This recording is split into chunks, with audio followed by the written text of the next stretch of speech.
അതിനെ എല്ലാവർക്കും മനസ്സിലായല്ലോ നീ അല്ലാതെ മോഷ്ടിച്ചതെന്ന്. അത് ഞാൻ തെളിയിച്ച കാരണം അല്ലായിരുന്നെങ്കിലോ? ഞങ്ങൾ പറഞ്ഞല്ലോ ടീച്ചറേത്ത് പാറു അങ്ങനൊന്നും ചെയ്യില്ലെന്ന്. പിന്നെന്താ? വേണ്ട, ഞാൻ ഇനി ആരോടും സെറ്റില്ല. ഞാൻ ഒറ്റയ്ക്കില്ല നടന്നോണ്ട്. നീ നടന്നോ? അതെന്തല്ലോ ആ പേന ശരിക്കും ആരാ എടുത്തെന്ന് അറിയോ? ആരെടുത്തു? വേണ്ട, നീ എന്നോട് കൂട്ടില്ലല്ലോ, പിന്നെന്തിനാ ഞാൻ നിന്നോട് പറയുന്നത്? ഞാൻ നിന്നോട് കൂട്ടുണ്ട്. പറ, ആ പേന ആരാ എടുത്തത്? നീ എന്നോട് സെറ്റാണേ? സെറ്റാണ്. അതെന്തല്ലോ ആ സൈനബേണ് ആ ടീനുന്റെ ബാഗിൽ നിന്ന് ആ പേന മോഷ്ടിച്ചത്. ഓഹോ, അത് ശരി. അപ്പൊ നിനക്ക് അവൾക്ക് അറിയായിരുന്നല്ലേ അവളാണ് അത് കട്ടുന്നത്? എന്നിട്ട് എല്ലാരും കൂടി എന്നെ വെക്കിട്ട് കയറിയില്ലേ? അയ്യോ, ഞാനത് അപ്പോഴൊന്നും കണ്ടില്ല. വേണ്ട, നീ എന്നോട് ഒന്നും പറയണ്ട. നിനക്ക് അറിയായിരുന്നു. അപ്പൊ നീ ടീച്ചറോട് പറയണായിരുന്നു അവളത് ചെയ്തതെന്ന്. ഇത് എന്തൊരു കഷ്ടാ. ഇനി നീ എന്നോട് മിണ്ടണ്ട. മിണ്ടാൻ വരണ്ട. അപ്പൊ അവിടുന്ന് പാറു, പാർക്കുട്ടി എന്നോട് മിണ്ട്. അവിടെ ഞാൻ കാണുന്നുണ്ട് ആ സൈനബാനെ. പാറു, ഞമ്മളെന്തിനാ ഇവിടെ പുറത്ത് നിൽക്കുന്നത്? എന്ത് വന്നാലും ആ ക്ലാസ്സിനേക്കാൾ സുഖല്ലേ ഇവിടെ പുറത്തിരിക്കുന്നത്? എന്തായാലും ടീനു, നിനക്ക് സന്തോഷായില്ലേ നിന്റെ പേന കിട്ടിയതില്? ഞാൻ ഹാപ്പിയാണ്. ബട്ട് അതെങ്ങനെ എന്റെ ബാഗിൽ തന്നെ വന്നു എന്നാ എനിക്ക് ചിന്തിക്കാൻ പറ്റാത്തത്. അതെന്റെ ബാഗിൽ ഇല്ലായിരുന്നു. ഓ, ഈ പെണ്ണുങ്ങൾ വീണ്ടും ആ പേനെ പറ്റി തന്നെ പറയാണല്ലോ. സൈനബ, സൈനബ എവിടേക്ക് പോകുന്നത്? ഞാൻ എവിടേക്കും പോകുന്നില്ല, ഞാൻ ഇവിടെ തന്നെ ഉണ്ട്. അല്ല, ഇങ്ങനെ എങ്ങനത്തെ പേനൊക്കെ ക്ലാസ്സിക്ക് കൊണ്ടുവന്നത്? അതൊക്കെ എന്നെ കുടിയിൽ വെച്ചിട്ട് പോന്നാ പോലെ എനിക്ക്. അതന്നെ എന്റെ മമ്മി പറഞ്ഞത്, ഇനി അത് ക്ലാസ്സിക്ക് കൊണ്ടുവരണ്ടെന്ന്. ഇനി ഞാൻ കൊണ്ടിട്ടില്ല. എന്റെ ഉപ്പാക്ക് എവിടുന്ന ഇതൊക്കെ കിട്ടുന്നത്? എന്റെ പപ്പ ദുബായിലൊരു വലിയ കമ്പനിയിലാണ് വർക്ക് ചെയ്യുന്നത്. എന്റെ പപ്പയ്ക്ക് ഒരുപാട് ക്യാഷ് അവിടെ നിന്ന് കിട്ടും. അപ്പൊ എന്റെ പപ്പ എനിക്കുള്ളതൊക്കെ വാങ്ങിച്ചു വരും. ഓ, നിന്റെ ഒരു ഭാഗ്യം. അത് മാത്രല്ല, ചോക്ലേറ്റ്, ടോയ്സ്, അങ്ങനെ ഒട്ടനവധി കാര്യങ്ങളൊക്കെ എന്റെ പപ്പ കൊണ്ടുവരും. ഇനി കൊണ്ടുവരുമ്പോ ഞാൻ നിങ്ങൾക്ക് കൊണ്ടുവരാം ചോക്ലേറ്റ് ഒക്കെ. സത്യമായിട്ടും ഇനി വരുമ്പോ ചോക്ലേറ്റ് ഒക്കെ കൊണ്ടുവരുമോ? അയ്യവാ, ഇനി കുറെ ചോക്ലേറ്റ് ഒക്കെ തിന്നാ എന്തായാലും കൊണ്ടുവരണമെങ്കിൽ. പിന്നെന്താ, ചോക്ലേറ്റ് ഒക്കെ കൊണ്ടുവരാലോ. അത് ശരി, അത് പപ്പ ഇനി എപ്പോഴാ വരിക? എന്തായാലും ഇനി ഒരു വർഷമൊക്കെ പിടിക്കും. ഒരു വർഷോ? എന്നാ പിന്നെ കടയിൽ നിന്ന് പോയി വെച്ച് തിന്നാ പോരെ. എന്തായാലും നമ്മൾ 3 പേരിനി ഒരു സെറ്റ് ആണ് ട്ടോ, ഒരു ഗ്രൂപ്പ്. സൈനബ, നീ ഞങ്ങളുടെ ഗ്യാങ്ങിൽ ഉണ്ടാവില്ലേ? Okay ready. ഡേ സൈനബ, പറച്ചനെ ഓള് എന്തിനുള്ള വരവാ? ഇവിടെ എന്തിനാ നമ്മുടെ അടുത്തേക്ക് വരുന്നത്? എന്റെ മമ്മി പറഞ്ഞിരിക്കണേ ഇവളോട് ഒട്ടും കൂട്ടുകൂടരുതെന്നാ. Cultural fellows. ടീനു, അവൾ വന്നാലും നീ ഒന്നും മിണ്ടണ്ട. അവൾ എന്തെങ്കിലും പറഞ്ഞു പൊക്കോട്ടെ. പിന്നെ അവൾ എന്തെങ്കിലും പറഞ്ഞിട്ടുണ്ടെങ്കിൽ എന്റെ വായിൽ നിന്ന് നല്ലത് കേൾക്കും. എടി, നീ ആയിരുന്നല്ലേ അത് ചെയ്തത്? എന്ത് എന്ത് ചെയ്തത്? വേണ്ട മോളെ, എന്നോട് നീ കളിക്കണ്ട. ഈ പെണ്ണിന് എന്താ പ്രാന്തായോ? ഭ്രാന്ത് നിനക്കടി ഗുണ്ടുമോളെ. എടി നിന്നെ ഞാൻ. ടീനു വേണ്ട. നീ എന്നെ വിട്, പിടിക്കണ്ട. പാറു, ഒന്നിങ്ങ് വരുമോ?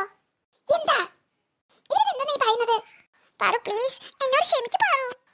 നീ അവളുടെ ബാഗിൽ നിന്ന് ആ പേന എടുത്തിട്ട് അത് എന്റെ മേലേക്ക് കുറ്റിട്ടു അല്ലേ? ഞാൻ അറിയാണ്ട് ചെയ്തു പോയതാ. നീ അത് അവളോട് പറയല്ലേ. അവള് പറഞ്ഞിട്ടുണ്ടെങ്കിൽ എന്നോട് കൊന്നു കളയും. നമ്മളൊരു ഗാങ്ങായിക്കോ ഇപ്പൊ അത് അവൾ അറിഞ്ഞിട്ടുണ്ടെങ്കിൽ എന്നെ അവിടുന്ന് പുറത്താക്കും. അവളെ പപ്പ ഗൾഫിൽ നിന്ന് വരുമ്പോ കുറെ ചോക്ലേറ്റ് കൊടുന്നരും. അനക്കും ഞാൻ തരാം. ചോക്ലേറ്റോ? ആ, ചോക്ലേറ്റ്. അവളുടെ പപ്പ ഗൾഫിൽ നിന്ന് വരുമ്പോ കുറെ ചോക്ലേറ്റ് കൊണ്ടും. അതൊക്കെ ഞാൻ നിനക്ക് തരാം. എനിക്ക് തന്നത് ഇത് അവളോട് പറയല്ലേ പ്ലീസ്. അവര് ശരിക്കും എന്നെ പറ്റി തന്നെ കുറ്റം പറയുന്നുണ്ടാവുക. ആ സൈനബാനെ നമ്മുടെ ഗ്യാങ്ങിൽ കൂട്ടാൻ പാടില്ലായിരുന്നു. അങ്ങനൊന്നും ഉണ്ടാവില്ല. നീ സമാധാനമായിട്ട് ഇരിക്കേ. സൈനബ, ഞാൻ പോട്ടെ. ഓളെന്നെ വിളിക്കുന്നുണ്ടെങ്കിൽ പൊക്കോ. തൽക്കാലം ഞാൻ ഇപ്പൊ പോകുന്നുണ്ട്. പക്ഷെ ഈ പറഞ്ഞ പോലെ എനിക്ക് ചോക്ലേറ്റ് ഒന്നും തന്നിട്ടില്ലെങ്കിൽ വിശ്വാസില്ലേ? നീ എന്താ അവളോട് സംസാരിച്ചേ? എന്താ സംസാരിച്ചേന്ന്? ഓള് പറയാ ഓളെ ഗ്യാങ്ങിൽ ചേരുവോന്ന്. എന്നിട്ട് എന്താ പറഞ്ഞേ? ഞമ്മളെന്താ സമ്മതിക്കണോ? ഞമ്മൾ 3 ഒരു ഗ്യാങ് ആണെന്ന് പറഞ്ഞില്ലേ? പിന്നെ എന്തിനാ ഓളെ ഗ്യാങ്ങിൽ ഞാൻ ചേർന്നത്? ഞമ്മൾ 3 ഒരു സെറ്റല്ലേ? അത് തന്നെയാണ് പറഞ്ഞത്. ആണേ, വിശ്വസിക്കുന്നേ? തീർച്ചയായും ഞാൻ നിന്നെ വിശ്വസിക്കാം. എന്തായാലും ഞാൻ അവളെ വെറുതെ വിടാനൊന്നും പോകുന്നില്ല. അവൾക്കിട്ട് നല്ലൊരു പണി തന്നെ കൊടുക്കണമെന്ന് പ്ലാൻ ചെയ്യുന്നുണ്ട്. നീയല്ല, ഞമ്മള് 3 ആളും. Okay, done. നമുക്ക് പാറുവിട്ടൊരു മുട്ടൻ പണി കൊടുത്താലോ? അത് വേണോ? വേണം. എന്ത് പണി? അത് ഞാൻ എന്തായാലും എന്റെ വീട്ടിൽ നിന്ന് ആലോചിച്ചിട്ട് വന്നിട്ട് പറയാട്ടാ. നീ ഒന്നിനും നിൽക്കണ്ട, വാ നമുക്ക് ക്ലാസ്സിലേക്ക് പോകാം. ഇവരിതെല്ലാവരും എവിടേക്കായി പോകുന്നത്? നാളെ മുതൽ നമ്മൾ കുറച്ചു നേരം ഇവിടെ ഈ ഗ്രൗണ്ടിൽ വന്നിരുന്നിട്ടാവും പഠിക്കുന്നത് കേട്ടാ. എന്താണ്, ഗ്രൗണ്ടിൽ ഇരുന്ന് പഠിക്കാൻ എല്ലാവർക്കും ഇഷ്ടല്ലേ? ഓക്കെ, ബോയ്സ് എവിടേക്ക് പോയി? അവര് ക്ലാസ്സിൽ ബെഞ്ചും ഡെസ്കൊക്കെ ഒതുക്കാണ് മിസ്സേ. നാളെ ടീച്ചർ ഒരു ചെറിയൊരു യൂണിറ്റ് ടെസ്റ്റ് എടുക്കും. അപ്പൊ എല്ലാവരും നാളെ വരുമ്പോൾ നന്നായിട്ട് ഇരുന്നിട്ട് പഠിച്ചിട്ട് വരണം കേട്ടല്ലോ? Yes teacher. ശരി, എന്നാ അപ്പൊ എല്ലാവരും ഇന്ന് പൊക്കോളൂട്ടാ. അനൂസ്, നീ എന്തിനാണ് എന്റെ പുറകെ ഇങ്ങനെ നേരം നടക്കുന്നത്? ഞാൻ പറഞ്ഞല്ലോ നിന്നെ എനിക്ക് ഇഷ്ടമാണെന്ന്. എന്നിട്ട് നീ എന്റെ ഒട്ടും മൈൻഡ് ചെയ്യാതെ പോവല്ലേ? പിന്നെ എനിക്കിപ്പോ നിന്നോട് ഇഷ്ടം. നീ ഒന്ന് മര്യാദക്ക് ഇവിടുന്ന് പോകുന്നുണ്ടോ? എന്റെ അനിയത്തിമാര് സ്കൂൾ കഴിഞ്ഞ് ഇതുവഴിയാ വരിക. അവരെങ്ങാനും കണ്ടിട്ടുണ്ടെങ്കിൽ? കണ്ടോട്ടെ, എനിക്കെന്തതിന്? നിനക്കൊന്നുമില്ല. അവന്മാർ എന്റെ അമ്മയോടും അച്ഛനോടും പറയും. പിന്നെ എനിക്കാവും അടി. പിന്നെ ഈ കോളേജിലേക്ക് വരവ് തന്നെ അവസാനിപ്പിക്കും അമ്മയച്ഛനും. അങ്ങനെ ഒന്നും ഉണ്ടാവില്ലടോ. നീ എന്തെങ്കിലും ഒന്ന് പറയ് എന്നോട്. നീ ഇപ്പൊ ചെല്ല്, ഇപ്പൊ പഠിക്കാൻ നോക്ക്, അതാണ് നിന്റെ സമയം. ഡാർലിംഗ്, അങ്ങനെ പോവാണോ? ഒന്ന് പോ ചെക്ക. ദേ ഒന്ന് നിക്ക്, ഞാനൊന്ന് പറയുന്നത് കേക്ക്. അയ്യോ അയ്യോ, പാറുമോളെ സൗണ്ട് ആണല്ലോ. ഹായ് പാറുമോളെ. അനു, സ്കൂൾ വിട്ട മോളെ? ആ ചേച്ചി, ഞങ്ങൾ എപ്പോഴും വന്നു. ഞാൻ ചേച്ചിനെ തന്നെ വന്നതാ. ചേച്ചി എന്താ നേരം വൈകിയത്? ബസ് ഇട്ടാൻ ലേറ്റ് ആയി അതാ. അനു. ആരാ ചേച്ചിയത്? ആ, അത് ഇവിടെ അടുത്തുള്ളതാണെന്ന് തോന്നുന്നു. ആ, എനിക്കറിയില്ലേ, എന്തൊക്കെയാ പറഞ്ഞ് പിന്നാലെ വരുന്നുണ്ട്. മോള് വാ, നമുക്ക് പോവാം. രക്ഷപ്പെട്ടു.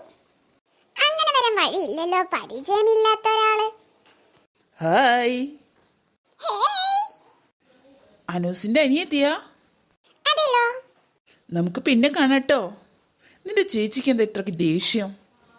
പാറു, നിന്നോടല്ലേ ഇങ്ങനെ വരാൻ പറഞ്ഞത്? പരിചയമില്ലാത്തവരെ കണ്ടു കഴിഞ്ഞാൽ വർത്തമാനം പറയരുത് ഞാൻ നിന്നോട് പറഞ്ഞിട്ടില്ലേ? അമ്മയച്ഛൻ എന്താ പറഞ്ഞേക്കാണ്? എന്നിട്ട് ചേച്ചിനെ അറിയാന്നല്ലോ ആ ചേട്ടൻ പറഞ്ഞത്. മര്യാദക്ക് എന്റെ കൂടെ വരുന്നുണ്ടോ നീ? ഞാൻ വരി തന്നെ. ഇതിലെന്തോ ഒരു പന്തികേടുണ്ടല്ലോ. കണ്ടുപിടിക്കാം, വരട്ടെ.